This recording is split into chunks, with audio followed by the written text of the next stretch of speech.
Assalamualaikum warahmatullahi wabarakatuh. Kami dari kelompok 3 sedang menelusuri sejarah tentang Rawagede, tentang pembantaian yang terjadi di sini, tentang makam-makam yang ada di sini dan sejarahnya.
Masih peristiwa asli di sini, termasuk yang ditembak 2 kali masih hidup Pak Said, termasuk masih dalam di sini ada yang ditembak keluar, tapi ditembak 2 kali cuma tangannya, tapi dia sering meninggal padahal masih hidup.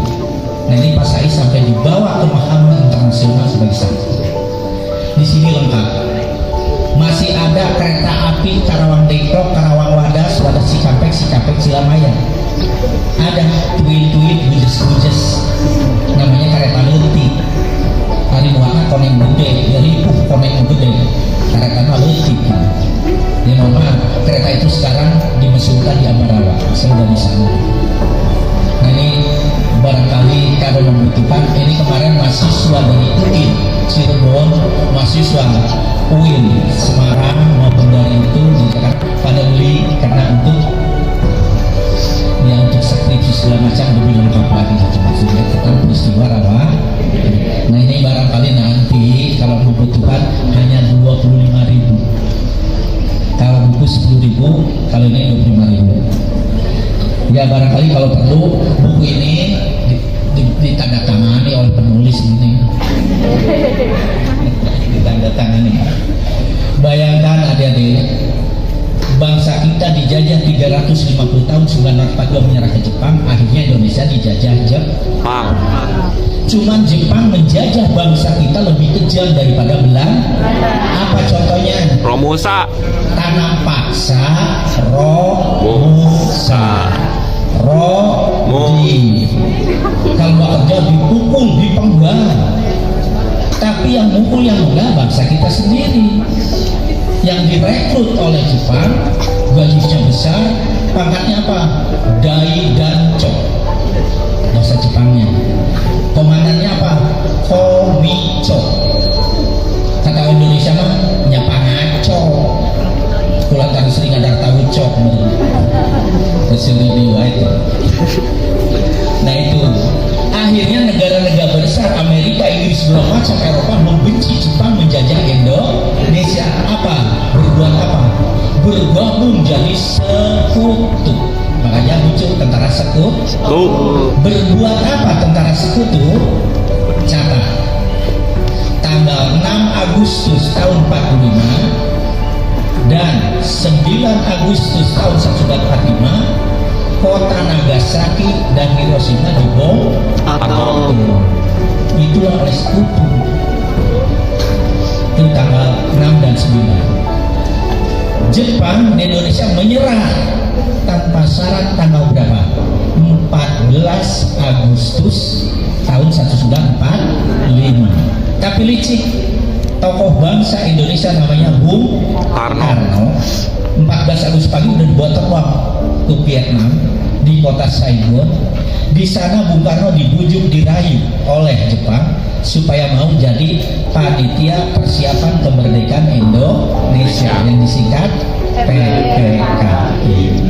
Kata Bung Karno, ya aku siap bangsaku merdeka. Akhirnya siap atas perintah Jepang, Bung Karno siap untuk jadi panitia. Tapi apa yang terjadi di Indonesia?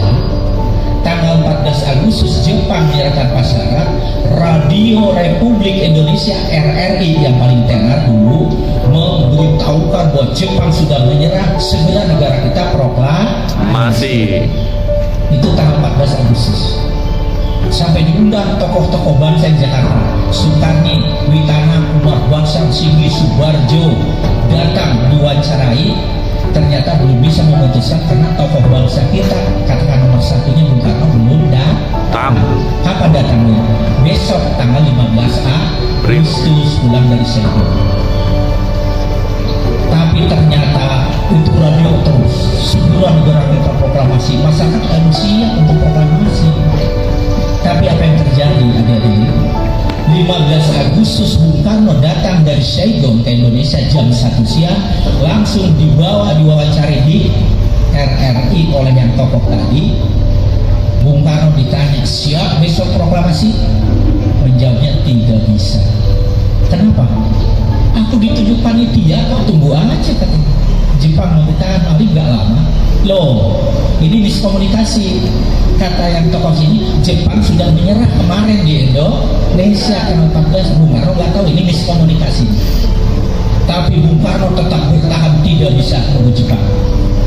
Itu tanggal 15. Makanya Bung Karno tetap bertahan di Karawang. Nah, ini apa? Pemuda-pemuda Fakultas Kedokteran Universitas Indonesia tahun 44 yang direkrut oleh Jepang jadi Daidan Chokomicho tidak mau, menolak karena buat apa jadi pangaco, dipecat semua, pindah ke UIN Ciputat di perguruan Islam. Tahun 44 itu didirikanlah PETA, Pembela Tanah. Siapa tokohnya? Mupraini Mukmin, Utario, Suroto Kunto, Don Abdul.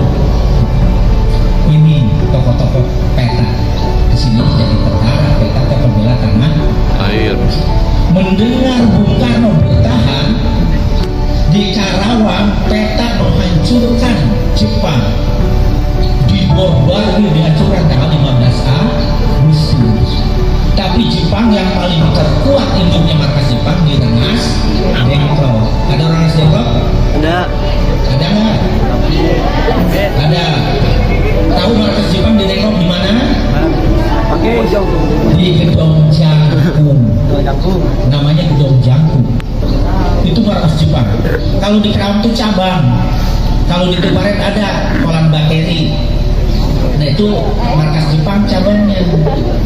Di Padolo Alun ada Pegadaian. Itu markas Jepang. Ya sekarang Kolam Bakeri, dulu mah markas Jepang. Tapi kalau markas Belanda selama ratusan tahun menjajah bangsa kita, di Karawang markasnya ya sekarang di belakang kantor pos yang jadi asrama polisi. Nah itu markas Belanda asli.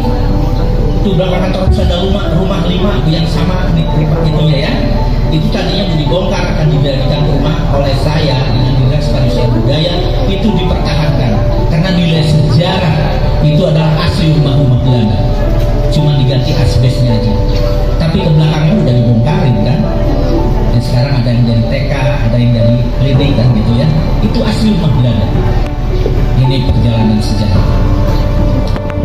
Nah, akhirnya Bung Karno bertahan, tetap diserang oleh tentara PETA jam 5 sore tanggal 15 Agustus oleh Mupraini Mukmin, Utario, Suroto Kunto.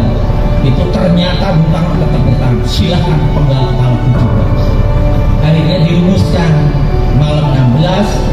Kalau begitu masyarakat sudah mendengar bahwa Bung Karno tetap bertahan, akan diserang puluhan ribu besoknya 16 Agustus. Apa yang terjadi? Dimusyawarahkan lebih baik Bung Karno diamankan. Jadi kalimat diculik itu adalah pengamanan Bung Karno. Jam 11 malam 16 udah disiarkan radio bahwa Bung Karno malam ini diculik di bawah luar Jakarta. Karena Bekasi, Jakarta masih kuat Jepang, kalau di Karawang sudah hancur Jepang. Tetapi apa yang terjadi? Menculiknya Bung Karno bukan jam 11 malam, radio mengumumkan, tetapi subuh menculiknya. Yang bawa mobil sedan warna hijau Yusuf Kunto, adanya Suroto Kunto. Pertama diculik adalah Bung Hatta, yang kedua Bung Karno, ketiga Ibu Fatma, yang keempat Guntur, anaknya baru 9 bulan. Guntur kan masih hidup sekarang, kakaknya Mega, itu baru 9 bulan waktu itu. Dibawa oleh sedan warna hijau subuh-subuh di perbatasan Bojong, Bekasi, Karawang. Ditanya oleh sebelah sana, masih dikuasai Jepang, dirahasiakan. Bahwa siapa ini dirahasiakan. Tapi nyebrang ke Tanjung Pura udah dikuasai tentara PETA. Bahwa siapa ini? Inilah penculikan Bung Karno. Untuk lebih baik pengaman ini bawalah ke Rengas Dengklok, karena Rengas Dengklok markas Jepangnya terbuat sudah hancur. Tapi Yusuf Kunto kemana jalan Rengas Dengklok? Karena dulu belum ada jalan sebelah utara, jalan kereta nih, masih sebelah selatan jalan kereta, jembatan Mojonteng. Itu kan baru ya, itu masih sebelah. Akhirnya Yusuf Kunto nggak tahu ada Pak Iding bin Salimar, orang Merta, tentara kereta. Udah aku aja mau, jadi diganti. Dibawalah ke Rengas Dengklok, mampir di kantor kecamatan yang dekat pasar. Penuh peta, bos siapa ini? Ini penculikan Bung Karno. Jangan di sini, di mana? Dibawa aja ke pinggir Citarum. Hah? Kenapa pinggir Citarum? Itu markas peta di Rengas Dengklok terkuat. Masih balandongan rumah lah seperti itu tuh markas petanya dulu. Akhirnya dibawa ke sana jam 9, sampai di sana komandannya belum ada, Suberno, tapi Bung Karno turunlah di sana diamankan. Tetapi nggak lama, nggak ada tempat duduk, nggak ada apa di bawah itu. Anaknya si Guntur ini ngamuk, ingin menyusui ke ibunya. Di mana menyusuinya kata Bung Karno. Jadi Bung Karno jalan kaki 150